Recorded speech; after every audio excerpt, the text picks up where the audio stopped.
Hey there, it's Tankerl, and this here is my review of the PadFone X.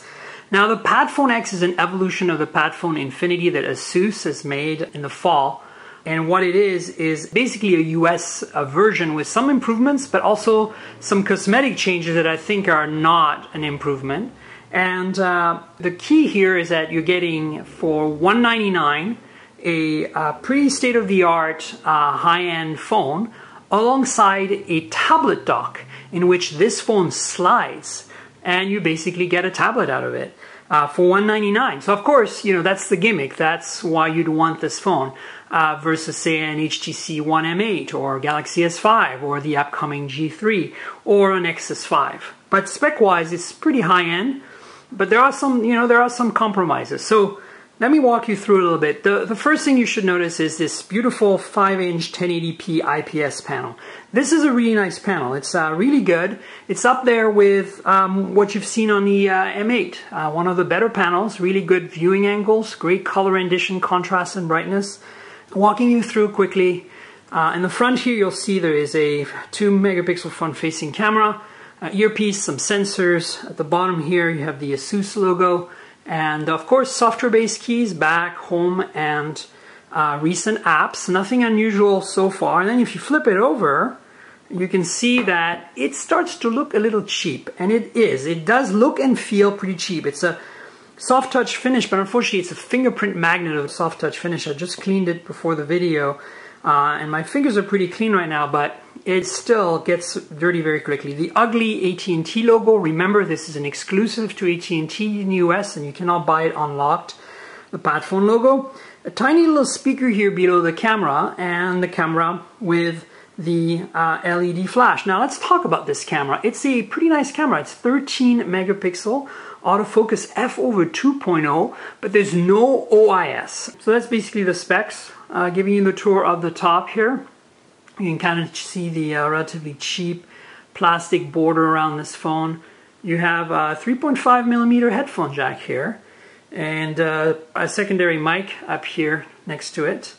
On the right hand side you have a power lock key, the volume rocker obviously right there, and nothing until you get to the bottom. In the bottom you have the primary microphone down here, and then next to it is the micro USB port, which is flanked by these two little holes that accept the pins into which the phone slides when docked to the tablet. So it's kind of a structural element for this connector. And then on the left hand side there's absolutely nothing. So that's a quick tour of the phone. Nothing really too fancy, pretty drab really, but spec-wise it's great. It's a Snapdragon 800 inside, 2 gigs of RAM. The battery cover pops off and you have access to a micro SIM and a micro SD card slot. The battery is not removable though. It's 2300 milliamp hour and battery life is okay, but kind of not fantastic. It's you can do a day, a busy day is going to be hard, but again, you can dock it to the tablet dock to recharge it. The tablet dock has a much larger battery in it. In terms of UI, it is skinned slightly, but it mostly feels like stock Android. It's a slightly different version, as you can see here, Of course, it's snappy, it's Snapdragon 800, so no complaints. And then it's got a pretty decent camera app. Let me just bring up the camera to show you quickly. I'm going to use my Nexus 5 as a model. So here we go.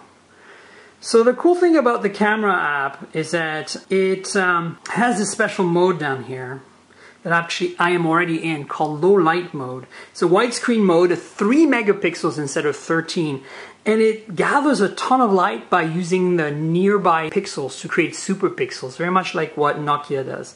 But it doesn't do this for zooming. You've got an auto mode, HDR, beautification, which smooths skin, panorama, night, the special low light 3 megapixel mode, smart remove, all smiles, and GIF animation, to name a few. What is cool is that you have a standard set of controls here. You can obviously set everything manually, which is pretty nice. So this camera works really well. I've taken some really good pictures with it in low light. Really quite happy with the results. So kudos to Asus for the display and the camera on this phone. Industrial design, build quality is okay, but materials, all that is a little on the cheap side. But again, you're getting a tablet thrown in basically for $199 on contract. So let me walk you through some comparisons with another phone, my favorite, the Nexus 5. Both are 5-inch displays with IPS panels. I would say that the blacks are a little blacker, the contrast ratio is a little better on the PadFone overall. But as you can see, it's a bit taller than the Nexus 5, so not quite as smart use of bezels here. But essentially, you know, it's not a gigantic phone. It feels okay in hand. It's on the largish side, but not too big. The soft touch finish on the Nexus 5 is a much nicer soft touch finish. We can compare their thickness so you can have an idea what it looks like. So here you go. Now obviously being an AT&T phone, you get a whole bunch of bloatware pre-installed, which I quickly removed. Well, by that I mean disabled, because you cannot uninstall it. But if you do that, you get access to AT&T's LTE network, and you know, it's a pleasant enough experience. So let me walk you through how it works as a tablet. So this is a PadFone X on top of the tablet dock. It's a 9-inch display with a pretty large bezel, and inside is a 4990 milliamp hour battery that complements the 2300 milliamp hour battery and, you know, the 5-inch screen that's built into the phone. Now, despite being a 9-inch screen, it's still only 1080p, just like the phone. So 1080 by 1920. Now, how does it work? Well, very simply. You just lift this up like this, and as you can see here in the back, there's a dock area that you can just slide the entire phone into. So I'm going to show you that right now. I'll slide it in like this, and as soon as I push it in firmly, it vibrates, and you can see the screen turns on. Now, there are some problems. Let me just quickly show you. If I pull the phone out and I start an app, like say the web browser here, and I browse to, say, my blog. So now if I dock this, you'd think that it would figure things out. But what it does here, you'll see in a second, is pop this dialog, and this is what it says. It's giving you the option to either cancel this, add this app, Chrome, to my dynamic display list as a working app, or just restart the app. So restarting the app is kind of silly because, well, it's got to reload the page. So obviously this happens with a lot of apps, and you have to kind of whitelist them for them to work seamlessly between phone and tablet mode, and some of them don't support it well and will crash. But right now the phone is charging using the internal battery on the tablet, which is really cool. There's a 1 megapixel front-facing camera, pretty low end with a notification light here, and power lock key right here, and then a volume rocker on the left-hand side. You'll see that there's a micro USB charge port also on the left-hand side, and the right-hand side really doesn't have anything. You are relying on the phone's built-in camera on the back and the headphone jack on the top. The 2 speakers on either side here are also in the front, and that's the package in a nutshell. Now, for another $99, it gets even more interesting. You get this keyboard. It's quite heavy, unfortunately. I mean, the tablet itself with the phone is already heavier than an iPad. But add this, and you're getting to a place where it's much heavier than even a MacBook Air. But it's Bluetooth-based.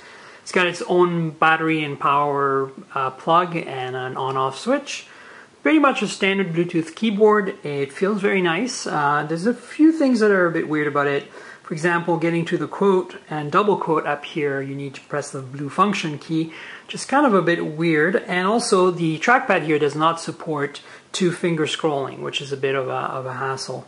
Obviously, just to show you how it works, you take the tablet slash phone, you take this and you just plug it in basically into this metal bracket that's lined in rubber, and now you have a standard looking netbook basically with a phone and a tablet and a keyboard, and everything just works just fine. You can navigate using the trackpad and type away. That's basically how it works. It's got an on-off switch here. You can turn it on and off. Very simple. There's a little blue LED. So that's it in a nutshell. The PadFone X phone and its tablet and its keyboard as a transformer-like device. So So that's a quick look at the PadFone X and its tablet and keyboard dock. It's been a pretty decent experience other than all of the carrier bullshit that it comes with. It's a decent flagship if you can live with the kind of drab, boring, generic design and build and materials. So let me know if you like this video, and if you want to subscribe, I'd be very happy. My Twitter handle is @tankgrl, TNKGRL. My blog is tankgrl.com, again, TNKGRL.com. I'll catch you next time. Cheers.